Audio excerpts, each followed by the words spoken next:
আল্লাহ রাসূল সাল্লাল্লাহু আলাইহি ওয়াসাল্লাম একবার ওয়াজ করতেছেন, সহিহ বুখারীর বর্ণনা।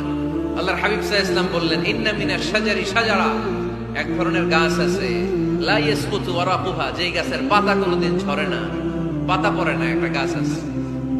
মাসালুহা কামাসালিল মুসলিম, এই পাতার দৃষ্টান্ত মুসলিমের দৃষ্টান্ত একই।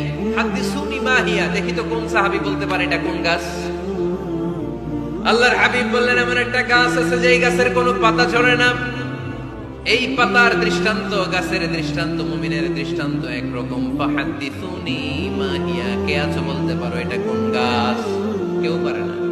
সাহাবারা মনে করছে এটা মরুভূমির কোন একটা গাছ হবে। কেউ বাড়ির পাশে যে খেজুর গাছ আছে এটা খেয়াল করে নাই, সবাই চলে গেছে অন্য গাছের দিকে। ক্যাকটাস, গুলমলতা, মরুভূমির রেয়ার যে গাছগুলো আছে, দুর্লভ দুষ্প্রাপ্য গাছগুলো, তারা এক একজন একটার পর নাম বলতে আরম্ভ করলো। আল্লাহ রাসূল সাল্লাল্লাহু আলাইহি ওয়াসাল্লাম বললেন হয় নাই, একজন বলে একটা, আল্লাহর হাবিব বললেন হয় নাই।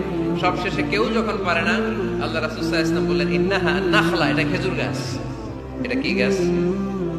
সবাই বলেন কি গাছ? খেজুর গাছ। কেউ পারে নাই। ওয়াজ শেষ, নসিহত শেষ, সবাই বাড়ি ফিরে যাচ্ছে। সাইয়েদনা ওমর ফারুক রাদিয়াল্লাহু তাআলা আনহু উনি ওনার ছেলে আব্দুল্লাহ ইবনে ওমরকে নিয়ে যাচ্ছে।